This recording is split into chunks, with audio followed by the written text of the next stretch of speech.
പ്രിയപ്പെട്ട കുട്ടികളെ, delta online ക്ലാസ്സിൻ്റെ പുതിയൊരു വീഡിയോയിലേക്ക് സ്വാഗതം. അപ്പോൾ ഫിസിക്സിൻ്റെ എക്സാം 28-ാം തീയതിയാണ്. ഇനി കുറഞ്ഞ ദിവസം മാത്രമേ ഉള്ളൂ.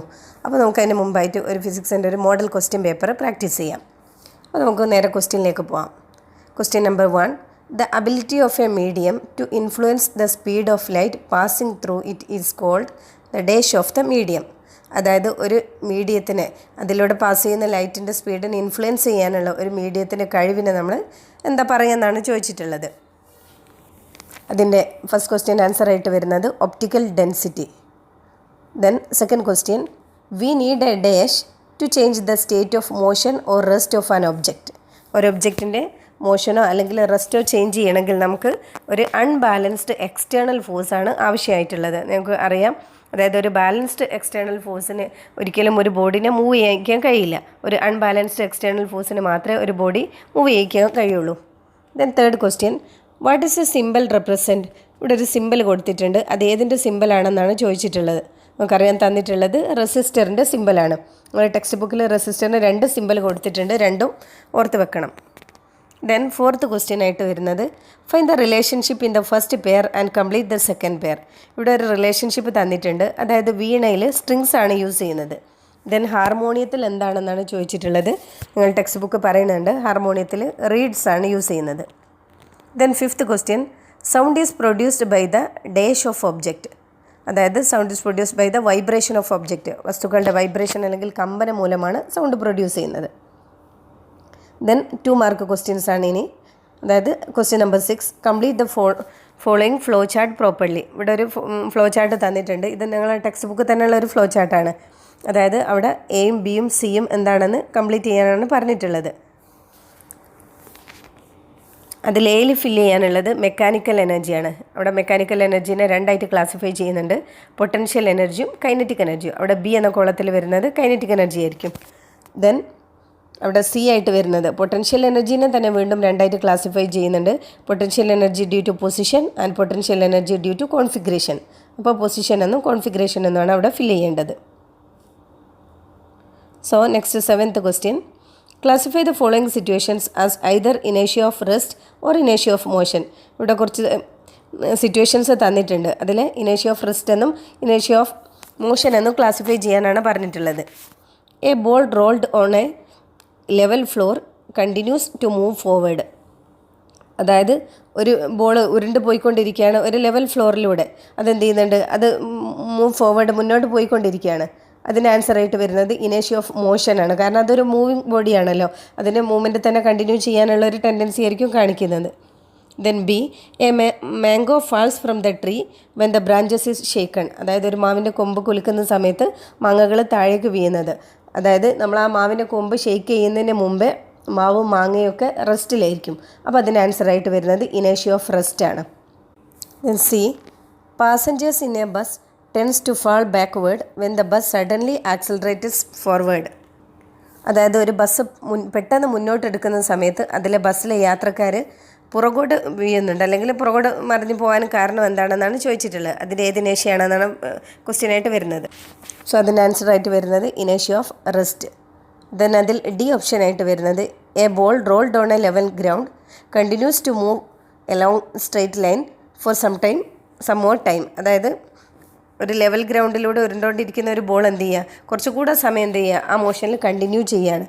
അപ്പോൾ അതിൻ്റെ ആൻസർ ആയിട്ട് വരുന്നത് ഇനേഷ്യ ഓഫ് മോഷൻ ആണ്. Question number 8, state whether the following statements are true or false. ഈ false correct the underlined portion. അതായത് താഴെ തന്നിട്ടുള്ള സ്റ്റേറ്റ്മെൻറ്റ് ട്രൂ ആണോ അല്ലെങ്കിൽ ഫാൾസ് ആണോ എന്നാണ് ചോദിച്ചിട്ടുള്ളത്. ഫാൾസ് ആണെങ്കിൽ അണ്ടർലൈൻഡ് പോർഷന് കറക്റ്റ് ചെയ്യാൻ വേണ്ടി പറഞ്ഞിട്ടുണ്ട്. അതിൽ എ ഓപ്ഷനായിട്ട് വരുന്നത്, the total EMF obtained by connecting cells in parallel is equal to the sum of the EMFs of the cells. അതായത് അതിൽ എ ഓപ്ഷന് ഫാൾസ് ആണ്. അതിൻ്റെ കറക്റ്റായിട്ടുള്ള ആൻസർ വരുന്നത്, the total EMF obtained by connecting cells in series is equal to the sum of the EMFs of the cell. അതായത് നമുക്കറിയാം, സെല്ലുകൾ സീരീസിൽ കണക്ട് ചെയ്യുന്ന സമയത്താണ് ടോട്ടൽ EMF എന്ന് പറഞ്ഞിട്ടുണ്ടെങ്കിൽ sum of the EMF of the സെല്ലായിട്ട് വരുന്നത്. പിന്നെ അതിൽ B option, a voltmeter should be connected in parallel with the device in a circuit. അതിൻ്റെ ആൻസർ ട്രൂ ആണ്. A volt meter should be connected in parallel with the device in a circuit. അതായത് volt meter ഒരു സർക്യൂട്ടിൽ പാരലായിട്ടാണ് connect ചെയ്യുന്നത്. The 9th question, describe an experiment to prove that sound requires a medium to travel. Text ബുക്കിൽ page number 162 അതിൻ്റെ answer ഒരു experiment കൊടുത്തിട്ടുണ്ട്. Propagation of sound എന്ന് പറഞ്ഞിട്ട് ഒരു activity. Hang A battery operated buzzer inside A transparent glass container, attach A plastic tube as shown in the figure and close A container. അതായത് ഈ ചിത്രത്തിൽ കൊടുത്തിരിക്കുന്നത് പോലെ ഒരു ബാറ്ററി ഓപ്പറേറ്റഡ് ബസർ ഒരു ട്രാൻസ്പെറൻറ്റ് ഗ്ലാസ് കണ്ടെയ്നറിൻ്റെ അകത്ത് വെക്കുക. എന്നിട്ട് അതുമായിട്ട് ഒരു പ്ലാസ്റ്റിക് ട്യൂബ് അതുമായിട്ട് അറ്റാച്ച് ചെയ്തിട്ട് അതിന് ശേഷം എന്ത് ചെയ്യുക, കണ്ടെയ്നർ അടിച്ചു വയ്ക്കാനാണ് പറഞ്ഞിട്ടുള്ളത്. അപ്പോൾ അവിടെ ഒരു ക്വസ്റ്റ്യൻ ഉണ്ട്, can you hear the sound കേൾക്കാൻ പറ്റുന്നുണ്ടോ എന്ന്. അപ്പോൾ നമുക്ക് സൗണ്ട് കേൾക്കാൻ പറ്റും. Draw the air inside the container into the mouth through the tube attached to the container. ഇനി ഈ ട്യൂബ് വഴി ഇതിലുള്ളിലുള്ള എയർ നമ്മൾ പുറത്തേക്ക് എടുക്കുകയാണെങ്കിൽ അപ്പോൾ സൗണ്ട് ഡിമിനിഷ് ചെയ്യുന്നതായിട്ട്, സൗണ്ട് കുറഞ്ഞു വരുന്നതായിട്ട് നമുക്ക് ഫീൽ ചെയ്യും. Try removing some more air does in the sound decrease again. അപ്പോൾ അതിൽ നിന്ന് വീണ്ടും എയർ റിമൂവ് ചെയ്യുന്ന സമയത്ത് വീണ്ടും സൗണ്ട് കുറയും. Could you have heard the sound if the air had been completely removed. അല്ലേ, അവിടെ എന്താ ഒരു ക്വസ്റ്റ്യനായിട്ട് നിങ്ങൾ ടെക്സ്റ്റ് ബുക്കിലുള്ള ഒരു ആക്ടിവിറ്റിയാണ് ഞാൻ ജസ്റ്റ് പറഞ്ഞു പോകുന്നത്. അപ്പോൾ അവർ കണ്ടെയ്നറിലുള്ള എയർ കംപ്ലീറ്റ് ആയിട്ട് റിമൂവ് ചെയ്തിട്ടുണ്ടെങ്കിൽ നമുക്ക് അതിലുള്ള സൗണ്ട് കേൾക്കാൻ പറ്റുന്നില്ല. അപ്പോൾ അതിൻ്റെ ഒബ്സർവേഷനായിട്ട് നമുക്ക് പറയാൻ പറ്റുന്നത് air is needed for travelling sound. ഇവിടെ എയർ ആണ് യൂസ് ചെയ്യുന്നത്. ഇവിടെ സൗണ്ട് ട്രാവൽ ചെയ്യണമെങ്കിൽ ആ കണ്ടെയ്നറിലുള്ള എയർ മുഴുവൻ റിമൂവ് ചെയ്തത് കൊണ്ടാണ് നമുക്ക് സൗണ്ട് കേൾക്കാത്തത്. അപ്പോൾ ഇവിടെ ഒരു സൗണ്ടിന് ട്രാവൽ ചെയ്യണമെങ്കിൽ ഇവിടെ എയർ അത്യാവശ്യമാണ്. ഇത് നമ്മൾ കോമൺ ആയിട്ട് പറയുകയാണെങ്കിൽ sound travel through air and reaches our ears. Sound cannot travel through vacuum. സൗണ്ടിന് വാക്വത്തിലൂടെ ട്രാവൽ ചെയ്യാൻ കഴിയുന്നില്ല. ദെൻ 10th ക്വസ്റ്റ്യൻ, ഇവിടെ ഒരു ഫിഗർ തന്നിട്ടുണ്ട്. Observe the figure. അതിൽ എ ഓപ്ഷനായിട്ട് പറയുന്നത് write down what is marked as A and B in the picture. പിക്ചറിൽ എയും ബിയും മാർക്ക് ചെയ്തിട്ടുണ്ട്. എയും ബി എന്താണെന്നാണ് ചോദിച്ചിട്ടുള്ളത്. എ എന്ന് പറഞ്ഞിട്ടുണ്ടെങ്കിൽ ഹൈ പ്രഷർ റീജിയനും ബി ലോ പ്രഷർ റീജിയനുമാണ്. ദെൻ അതിലെ B question, which part of the ear vibrate first when sound waves enter. അതായത് സൗണ്ട് വേവ്സ് നമ്മളുടെ ചെവിയിൽ തട്ടുന്ന സമയത്ത് ആദ്യമായിട്ട് വൈബ്രേറ്റ് ചെയ്യുന്ന ഇയറിൻ്റെ പാർട്ട് ഏതാണെന്നാണ് ചോദിച്ചിട്ടുള്ളത്. ഇയർ ഡ്രം ആണ്. നെക്സ്റ്റ് 3 മാർക്ക് ക്വസ്റ്റ്യൻസ് ആണ്. Question number 11, write down the type of potential energy stored in each of the following situation. ഇവിടെ കുറച്ച് സിറ്റുവേഷൻസ് തന്നിട്ടുണ്ട്. ആ സിറ്റുവേഷനിൽ സ്റ്റോർ ചെയ്തിരിക്കുന്ന പൊട്ടൻഷ്യൽ എനർജി ഏത് ടൈപ്പാണെന്നാണ് ചോദിച്ചിട്ടുള്ളത്. നമുക്ക് നോക്കാം. അതിൽ ഓപ്ഷൻ എ ആയിട്ട് വരുന്നത് energy of a coconut on top of a coconut tree. ഒരു കോക്കനട്ട് ട്രീ, ഒരു തെങ്ങിൻ്റെ മുകളിലിരിക്കുന്ന തേങ്ങയിൽ സ്റ്റോർ ചെയ്തിരിക്കുന്ന എനർജി എന്തുകൊണ്ടുള്ള എനർജിയാണെന്ന് ചോദിച്ചിട്ടുള്ളത്. ഏത് ടൈപ്പ് പൊട്ടൻഷ്യൽ എനർജിയാണ്. അതിൻ്റെ ആൻസർ ആയിട്ട് വരുന്നത് ഡ്യൂ ടു പൊസിഷൻ, അതിൻ്റെ പൊസിഷൻ മൂലമുള്ള എനർജിയാണ്.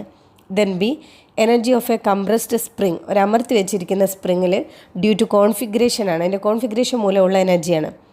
Then C question, energy of water in a tank located at a height. ഉയരത്തിലിരിക്കുന്ന ഒരു ടാങ്കിൽ സ്റ്റോർ ചെയ്തിരിക്കുന്ന വാട്ടറിൻ്റെ എനർജി, അതേത് എനർജി ആയിരിക്കും? ഡ്യൂ ടു പൊസിഷൻ, അതായത് അതിൻ്റെ ഹൈറ്റ് മൂലം ഉണ്ടാകുന്ന അല്ലെങ്കിൽ സ്ഥാനം മൂലം ഉണ്ടാകുന്ന എനർജിയാണ്.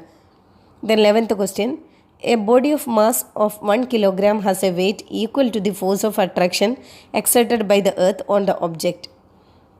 ദെൻ അവിടെ ജി ഗ്രാവിറ്റേഷൻ കൊടുത്തിട്ടുണ്ട്. എർത്തിലുള്ള ഗ്രാവിറ്റേഷൻ 9.8 m/s² എന്ന് കൊടുത്തിട്ടുണ്ട്. ജി ഓൺ മൂൺ 1.62 m/s² എന്ന് കൊടുത്തിട്ടുണ്ട്. ഇത് നമുക്ക് നോക്കാം. അതിൽ എ ക്വസ്റ്റ്യൻ ആയിട്ട് വരുന്നത് the mass of an object is 120 kilogram. Calculate it's weights on earth. അതായത് ഒരു ഒബ്ജക്റ്റിൻ്റെ മാസ് എന്ന് പറഞ്ഞാൽ 120 kilogram ആണ്. ആ ഒരു ഒബ്ജക്റ്റിൻ്റെ വെയിറ്റ് ആണ്, എർത്തിലുള്ള വെയിറ്റ് ആണ് കാണാൻ പറഞ്ഞിട്ടുള്ളത്. നമുക്കറിയാം വെയിറ്റ് കാണാൻ ഇക്വേഷൻ എന്ന് പറഞ്ഞിട്ടുണ്ടെങ്കിൽ mg ആണ്. സോ അതിൻ്റെ ആൻസർ ആയിട്ട് വരുന്നത് weight of a 120 kilogram object on earth equal to mg. So അതിൻ്റെ answer m equal to 120 kilogram ആണ്. So 120 kilogram into 9.8 m/s². അതിൻ്റെ ആൻസർ ആയിട്ട് വരുന്നത് 1176 Newton ആയിരിക്കും. ദെൻ അതിൽ B question, what will be the mass of this object on the moon. ഇതേ മാസുള്ള ഒബ്ജക്റ്റിൻ്റെ മൂണിലെ മാസ് എത്രയായിരിക്കും എന്നാണ് ചോദിച്ചിട്ടുള്ളത്. വാട്ട് അബൌട്ട് ഇറ്റ്സ് വെയ്റ്റ്, അതിൻ്റെ വെയിറ്റ് എത്രയായിരിക്കും? Mass of the object when it is on the moon equal to 120 kilogram. അതായത് ഏത് പ്ലാനറ്റിലായാലും ഒരു ഒബ്ജക്റ്റിൻ്റെ മാസ് എന്ന് പറഞ്ഞിട്ടുണ്ടെങ്കിൽ എപ്പോൾ സെയിം ആയിരിക്കും. ദെൻ അതിൽ വെയിറ്റിൽ മാത്രമാണ് വ്യത്യാസം. നമുക്കറിയാം വെയിറ്റ് എന്ന് പറഞ്ഞാൽ ആ മാസിനെ ഗ്രാവിറ്റേഷൻ ഫോഴ്സ് കൊണ്ട് മൾട്ടിപ്ലൈ ചെയ്യുന്ന സമയത്താണ് എന്ത് ചെയ്യുന്നത്, വെയിറ്റ് കിട്ടുന്നത്. So weight of the object when it is on the moon equal to 120 into 1.62 എന്ന് പറഞ്ഞിട്ടുണ്ടെങ്കിൽ മൂണിലുള്ള ഗ്രാവിറ്റേഷൻ ഫോഴ്സാണ്. സോ അതിൻ്റെ ആൻസർ ആയിട്ട് വരുന്നത് 1944 Newton ആണ്. So 13th question, energy is the ability to do work. നിങ്ങൾക്കറിയാം എനർജി എന്ന് പറഞ്ഞാൽ വർക്ക് ചെയ്യാനുള്ള കഴിവിനാണ് നമ്മൾ എനർജി എന്ന് പറയുക. What is the unit of energy? എനർജിയുടെ യൂണിറ്റ് എന്താണ്? ജൂളാണ് എനർജിയുടെ യൂണിറ്റ്. then അതിലൊരു ബി ക്വസ്റ്റ്യൻ ഉണ്ട്. If 21 calories of heat energy is completely used to do work, how much work will be done? അതായത് 21 കലോറിയുള്ള ഹീറ്റ് എനർജി എന്ത് ചെയ്യുന്നുണ്ട്? വർക്ക് ചെയ്യാൻ വേണ്ടി മുഴുവനായിട്ട് ഉപയോഗിക്കുകയാണ്. അങ്ങനെയാണെങ്കിൽ എത്ര അളവിലാണ് അല്ലെങ്കിൽ എത്രയാണ് വർക്ക് ചെയ്തതെന്നാണ് ചോദിക്കുന്നത്. നമുക്കറിയാം 1 കലോറി ഈക്വൽ ടു 4.2 ജൂളാണ്. സോ 1 ജൂൾ ഈക്വൽ ടു 1/4.2 കലോറിയാണ് വരുന്നത്. സോ 21 കലോറി എന്ന് പറഞ്ഞിട്ടുണ്ടെങ്കിൽ 21/4.2 ആൻസറായിട്ട് വരുന്നത് 5 ജൂളായിരിക്കും. പിന്നെ അതിൽ സി ക്വസ്റ്റ്യൻ ആയിട്ട് വരുന്നത് what will be the potential energy of a 5 kilogram object when it is at a height of 10 metre? അതായത് ഒരു 5 കിലോഗ്രാം മാസുള്ള ഒരു ഒബ്ജക്റ്റിൻ്റെ പൊട്ടൻഷ്യൽ എനർജി കണ്ടെത്താനാണ് പറഞ്ഞിട്ടുള്ളത്. അതിൻ്റെ ഹൈറ്റ് 10 മീറ്റർ എന്ന് തന്നിട്ടുണ്ട്. നമുക്കറിയാം പൊട്ടൻഷ്യൽ എനർജി കാണാനുള്ള equation EP = mgh. So 5 into ഇവിടെ ജി എന്ന് പറഞ്ഞ ആക്സിലറേഷൻ ഡ്യൂ ടു ഗ്രാവിറ്റി 9.8 ആണ്. 5 ഇൻറ്റു 9.8 ഇൻറ്റു 10 അതിന് ആൻസറായിട്ട് വരുന്നത് 490 ജൂളാണ്. Then 14th question. 2 resistors of 2 ohm and 4 ohm are connected in series with a switch and a 3 volt battery. അതായത് 2 resistors 2 ഓമും 4 ഓമും ഉള്ള 2 റെസിസ്റ്റേഴ്സ് 3 വോൾട്ട് ബാറ്ററി ആയിട്ട് സീരീസ് ആയിട്ട് കണക്ട് ചെയ്തിട്ടുണ്ട് ഒരു സ്വിച്ച് ഉപയോഗിച്ചിട്ട്. Draw A circuit diagram including A volt metre and N ammeter in this circuit. ഈ ഒരു സർക്യൂട്ടിൽ വോൾട്ട് മീറ്ററും അമ്മീറ്ററും ഉൾപ്പെടുത്തിയിട്ടുള്ളൊരു സർക്യൂട്ട് ഡയഗ്രാം വരയ്ക്കാനാണ് പറഞ്ഞിട്ടുള്ളത്. അപ്പോൾ അതിൻ്റെ സർക്യൂട്ട് ഡയഗ്രാം വരയ്ക്കുക. ദെൻ അതിൽ ബി ക്വസ്റ്റ്യൻ ആയിട്ട് വരുന്നത് calculate the effective resistance of the circuit. ഈ സർക്യൂട്ടിൻ്റെ എഫക്റ്റീവ് റെസിസ്റ്റൻസ് കണ്ടെത്താനാണ്. നമുക്കറിയാം എഫക്റ്റീവ് റെസിസ്റ്റൻസ് കാണാനുള്ള equation R = R1 + R2. So 2 ohm + 4 ohm = 6 ohm ആണ് എഫക്റ്റീവ് റെസിസ്റ്റൻസ് വരുന്നത്. Then C question calculate the current in the circuit. Current കാണാനുള്ള equation I = V/R ആണ് Ohm's law പ്രകാരം. So 3/6. V എന്ന് പറഞ്ഞാൽ 3 വോൾട്ട് ബാറ്ററി എന്ന് already പറഞ്ഞിട്ടുണ്ട്. അപ്പോൾ 3/6 എന്ന് പറഞ്ഞാൽ 0.5 ആംബിയർ ആയിരിക്കും answer. Then 15th question. Match the following properly. ഇവിടെ ഒരു മാച്ച് ദ ഫോളോയിങ് ചെയ്യാനാണ് പറഞ്ഞിട്ടുള്ളത്. ക്വസ്റ്റ്യൻ ഓപ്ഷൻ എയിൽ വരുന്നത് സെല്ല്, വോൾട്ട് മീറ്റർ, അമ്മീറ്റർ ഒക്കെ ആണ്. ബിയിൽ വരുന്നത് to measure current, to measure voltage and source of EMF. Then C അതിൻ്റെ സിമ്പലും തന്നിട്ടുണ്ട്. അപ്പോൾ ജസ്റ്റ് മാച്ച് ചെയ്യുക. സെൽ എന്ന് പറഞ്ഞിട്ടുണ്ടെങ്കിൽ സോഴ്സ് ഓഫ് EMF ആണ്. അപ്പോൾ സെല്ലിൻ്റെ സിമ്പൽ കൊടുക്കുക. Then volt meter to measure voltage ആണ്. വോൾട്ട് മീറ്ററിൻ്റെ സിമ്പൽ കൊടുക്കുക. Then ammeter to measure current ആണ്. അതിൽ എ എന്ന് പറഞ്ഞ അമ്മീറ്ററിൻ്റെ സിമ്പലും കൊടുക്കുക. ദെൻ നെക്സ്റ്റ് 4 മാർക്ക് ക്വസ്റ്റ്യൻസ് ആണ്. Question number 16. A bus start from rest and it speed become 5 m/s in 10 second. അതായത് ഒരു ബസ് റെസ്റ്റിൽ നിന്നാണ് സ്റ്റാർട്ട് ചെയ്യുന്നത്. അതിൻ്റെ സ്പീഡ് 10 സെക്കൻഡ് കൊണ്ട് 5 m/s ആയിട്ട് മാറുന്നുണ്ട്. Then A calculate the acceleration of the bus. ബസ്സിൻ്റെ ആക്സലറേഷനാണ് കണ്ടെത്താൻ പറഞ്ഞിട്ടുള്ളത്. ആക്സലറേഷൻ കാണാനുള്ള ഇക്വേഷൻ നിങ്ങൾക്കറിയാം. A = V - U/T. So 5 - 0/10 = 0.5 m/s² ആണ് ആക്സലറേഷൻ്റെ യൂണിറ്റ്. ദെൻ അതിൽ B question. Write down 2 examples of acceleration experience in daily life. Daily ലൈഫിൽ ആക്സലറേഷൻ എക്സ്പീരിയൻസ് ചെയ്യുന്ന 2 സിറ്റുവേഷൻസ്, 2 എക്സാമ്പിൾ എഴുതാനാണ് പറഞ്ഞിട്ടുള്ളത്. The motion of a coconut falling down from a tree. അല്ലെ, ഒരു മരത്തിൻ്റെ മുകളിൽ ഇരിക്കുന്ന അല്ലെങ്കിൽ കോക്കനട്ട് ട്രീൻ്റെ മുകളിൽ ഇരിക്കുന്ന ഒരു കോക്കനട്ട് തേങ്ങ താഴേക്ക് വീഴുന്നതാണ്. Then when a parked bus start moving. അതായത് പാർക്ക് ചെയ്തിരിക്കുന്ന ഒരു ബസ് സ്റ്റാർട്ട് ചെയ്യുന്നത്. അതായത് ഇതൊക്കെ ഓൾറെഡി റെസ്റ്റിലുള്ള ഒബ്ജക്റ്റ് പിന്നെ മോഷനിലേക്ക് മാറുകയാണ് ചെയ്യുന്നത്. Then C write down 2 examples of deceleration. അതായത് നെഗറ്റീവ് ആക്സലറേഷൻ അല്ലെങ്കിൽ റിട്ടാർഡേഷൻ എന്നും പറയും. അപ്പോൾ അതിൻ്റെ ആൻസറായിട്ട് വരുന്നത് when a stone thrown upwards is moving upward. മുകളിലേക്ക് എറിയുന്ന ഒരു കല്ല് മുകളിലേക്ക് പോകുന്നത്. A train about to stop at a station. ഒരു സ്റ്റേഷനിലേക്ക് നിർത്താൻ തുടങ്ങുന്ന ഒരു ട്രെയിന് നിൽക്കാൻ പോവുകയാണ്. അതായത് അതിൻ്റെ സ്പീഡ് കുറഞ്ഞു വരുന്നതിനെ കുറിച്ചാണ് പറയുന്നത്. Then 17th question. Analyse following situations and write down the reason for them. അതായത് തന്നിട്ടുള്ള സിറ്റുവേഷൻസ് അനലൈസ് ചെയ്ത് അതിൻ്റെ കാരണങ്ങൾ കണ്ടെത്താനാണ് പറഞ്ഞിട്ടുള്ളത്. അതിൽ A helium filled toy balloons rise up in the air while carbon dioxide filled balloon fall down in the air. അതായത് helium നിറച്ചിരിക്കുന്ന balloon എയറിൽ പൊങ്ങി പോവുകയാണെങ്കിൽ കാർബൺ ഡയോക്സൈഡ് നിറച്ചിരിക്കുന്ന ബലൂണ് താഴ്ന്നു പോവുകയാണ് ചെയ്യുന്നത്. അതിൻ്റെ റീസൺ ആണ് എഴുതാൻ പറഞ്ഞിട്ടുള്ളത്. അപ്പോൾ നോക്കാം. The buoyant force experienced by a helium-filled toy balloon is greater because the weight of the air displaced balloon is greater than the weight of the balloon. അതായത് ഹീലിയം ഫില്ല് ചെയ്തിരിക്കുന്ന ഒരു ടോയ് ബലൂണിൽ അതിൻ്റെ wait എന്ന് പറഞ്ഞാൽ, അതായത് അത് displace ചെയ്യുന്ന എയറിൻ്റെ wait എന്ന് പറഞ്ഞാൽ ആ ബലൂണിൻ്റെ വെയിറ്റിനേക്കാളും കൂടുതലായിരിക്കും. Therefore, helium-filled balloon rise in the air. B. A ship floats and comes up in water when cargo is unloaded from the ship. അതായത് ഷിപ്പിൽ നിന്ന് കാർഗോ അൺലോഡ് ചെയ്ത സമയത്ത് ഷിപ്പ് ഫ്ലോട്ട് ചെയ്യാൻ തുടങ്ങി എന്ന് പറഞ്ഞാൽ വാട്ടറിൽ പൊങ്ങിക്കിടക്കാൻ തുടങ്ങി. അതിൻ്റെ റീസണാണ് when cargo is unloaded from a ship its weight decreases. അതായത് അതിൽ നിന്ന് കാർഗോ അൺലോഡ് ചെയ്ത സമയത്ത് ഇറക്കി കഴിഞ്ഞതിന് ശേഷം ഷിപ്പിൻ്റെ വെയിറ്റ് എന്തായിരിക്കും? കുറയും, ഡിക്രീസ് ചെയ്യും. Now the ship only needs to displace the equivalent weight of water.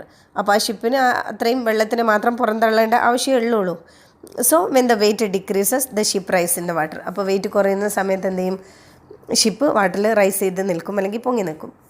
Then 18th question, the power of machine is expressed in the unit of watt. അതായത് മെഷീൻസിൻ്റെ പവറൊക്കെ വാട്ട് എന്നീ പറഞ്ഞ യൂണിറ്റിലാണ് എക്സ്പ്രസ് ചെയ്യുന്നത്. What is the term power മീൻ?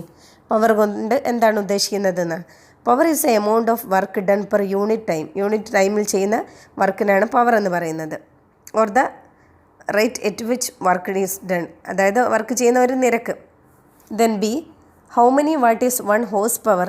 ഒരു horsepower എന്ന് പറഞ്ഞാൽ എത്ര വാട്ടാണെന്നാണ് ചോദിച്ചിരിക്കുന്നത്. 746 വാട്ടാണ് horsepower. Then C, if an object with a mass of 1 kindle is lifted to the top of a 14.92 meter high building in 5 seconds, what will be the power of the device in horse power?